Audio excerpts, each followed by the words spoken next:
welcome to ACD Combatives, your combatives and control tactics channel. Please like, subscribe, and share.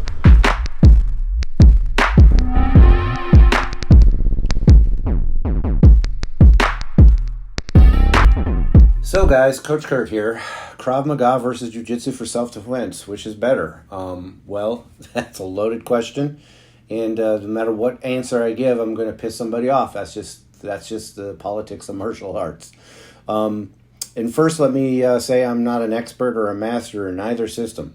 I wouldn't suggest or in any way, shape, or form that I'm a master of any kind in any system of martial art. I consider myself the best average Joe I can be, and a very average martial artist. I feel like a sham sometimes with the YouTube channel, but there's just not enough people in law enforcement that support and push control tactics, use of force, and de-escalation training altogether.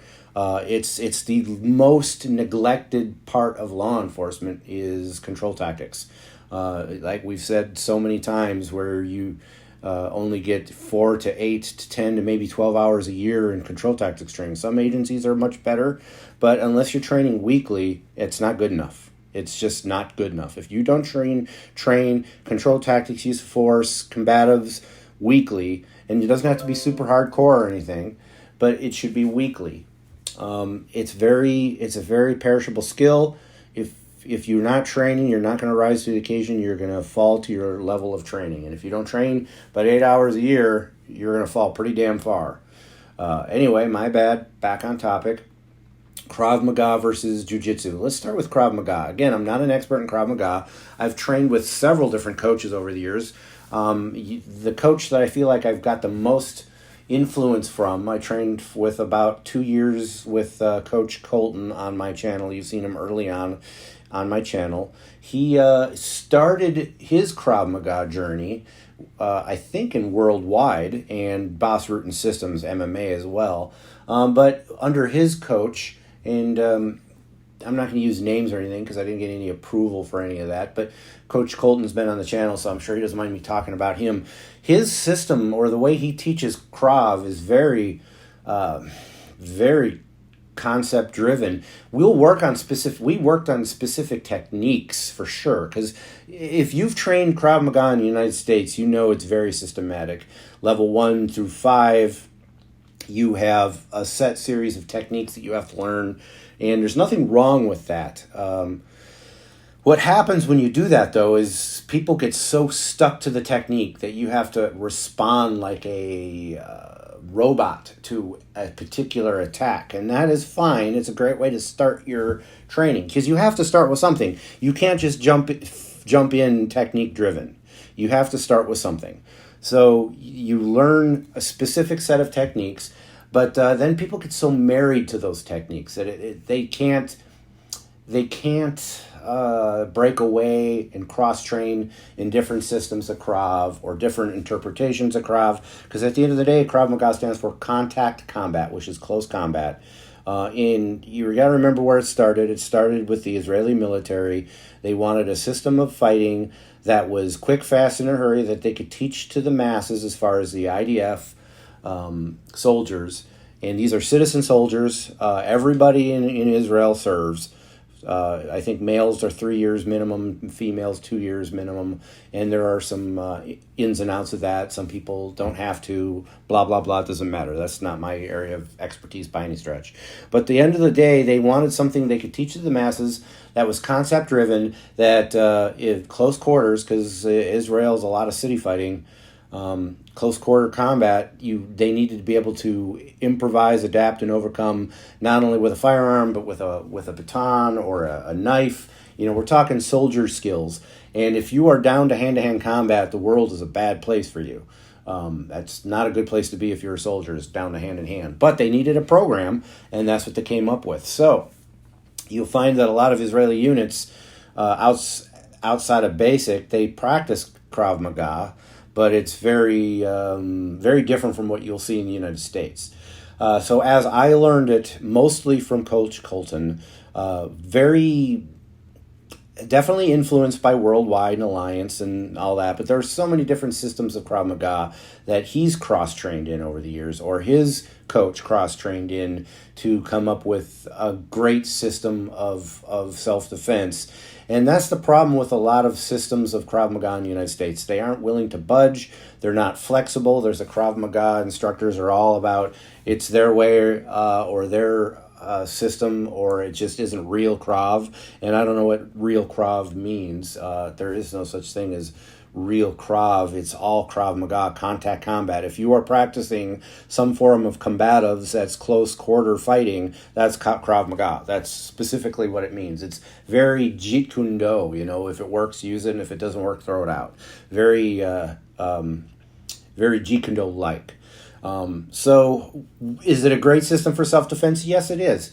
If you are training under the right instructor in the right school, it's a great system of self-defense. There are too many schools of Krav Maga that are fly-by-night. They were a Taekwondo school, and they're trying to suck you in to their school, so they do a Krav class, and the instructor did his weekend warrior certification, where he did a seminar over the weekend, and now he's a level 1 instructor, and they're using that to get you in. I've seen some really shitty Krav Maga programs over the years like that, and if you've been in the Krav world and you train real Krav, you know what I'm talking about. I ain't giving you any new information you haven't seen on your own. Another issue is ground fighting. A good Krav Maga system will absolutely adopt MMA style, jiu-jitsu based, valet tudo style grappling into their system. Do you want to go to the ground? Absolutely not. Any Krav student will tell you you don't want to go to the ground, but you have to train it competently and often so you do know what you're going to do and how to do it when you hit the ground. Because I've heard it said so many times, oh, well, we train so you don't have to go to the ground, or we train to prevent to go to the ground. It's impossible. You're going to go to the ground. If you're going to fight, you're going to end up on the ground, one way or the other. You have to train regularly. I recommend 50-50, 50% on your feet, 50% on the ground. That's my recommendation for Krav Maga. So if you're interested in Krav Maga, great. Find a solid school, a solid program, and give it a try. So now let's switch over to jiu-jitsu. Jiu-jitsu for self-defense. Well, obviously it's great. Jiu-jitsu is almost to the other side of the spectrum, though. In America today, most jiu-jitsu schools are very sport-oriented. Now, I was just having this conversation with a close friend of mine. He's in law enforcement. He's another control tactics instructor with my agency, and he trains at a Pedro Sauer school, and very self-defense oriented school, to the point where he's been bit by the competition bug, and he competes and he really enjoys it, but he feels like because his school primarily focuses on jiu-jitsu for self-defense, he feels like he's just not getting what he needs for the tournament circuit. And he's right. I suspect very much so that his school is, if it's a self-defense based jiu-jitsu school, isn't doing a lot of the sport jiu-jitsu stuff. And if you are in the sport world of jiu-jitsu, you have to train sport jiu-jitsu. But if you are specifically interested in jiu-jitsu for self-defense, I would go to a MMA based jiu-jitsu school, or a Pedro Sauer type school, or a Torrance, California, Gracie lineage family school, that kind of thing. Not all Gracie schools are jiu-jitsu are self-defense based, though. Just because it says Gracie Jiu-Jitsu above the door doesn't mean it's a self-defense based school. Quite often they'll use the name just for advertising. But there are some very specific schools: Hickson Gracie lineage, Pedro Sauer lineage, your Gracie Jiu-Jitsu from Torrance, California lineage, Huron and Henner, that lineage of the Gracies are very self-defense oriented.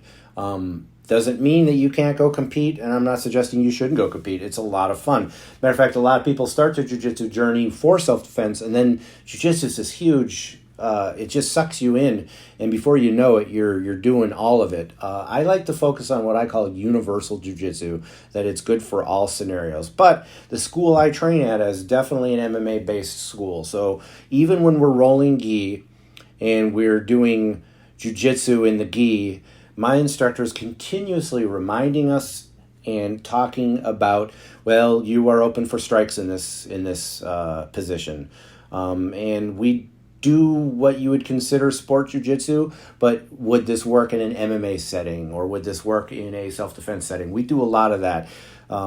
And that's the way I like to train. I think it's the best of both worlds. And you can't do jiu-jitsu if you don't start on your feet. We so often start on our feet in my school, where we're standing, and we'll do some standing techniques, and then the second half of the class we're on the ground. And we're doing a choke or an armbar, some kind of logical progression from the stand-up takedown that we just worked on. And we are very seasonal in the way we train. During the warmer summer and months, we're doing no gi, and during the colder winter months, because where I live it's very cold and wet, we do gi. So very seasonal the way we do our gi. Very different than a lot of schools. A lot of schools, they're either gi all year or no gi all year, or they'll have a specific no gi class once a week or something just to throw it in the mix. But our school's very different. It works for me. It may not work for you. But at the end of the day, what I'm saying is jiu-jitsu and Krav are both solid systems for self-defense. And not all jiu-jitsu schools are created equal, and not all Krav Maga schools are created equal. But if I had to put my finger on the pulse of it, there are a lot more BS Krav schools out there than jiu-jitsu schools. Being a BS jiu-jitsu school is very difficult. When the rubber meets the road, you don't know real jiu-jitsu. You can't fake jiu-jitsu. You can fake Krav on YouTube very easily. So you got to be very careful about what school you go to and where you train. But at the end of the day, you do what makes you happy. Anyway, take care, stay safe, and you should be seeing some technique-driven videos from me in the close future. My training partner Aiken has been real busy with school and work and family, and so we haven't trained nearly as much. And I don't want to just pump videos out training, BS technique. I want stuff that seems like good quality control tactics, combatives-based jiu-jitsu, or grappling stuff, or standing stuff. If you have any requests, send them my way. All right, everybody, take care and stay safe. Let's roll. Hey, let's be careful out.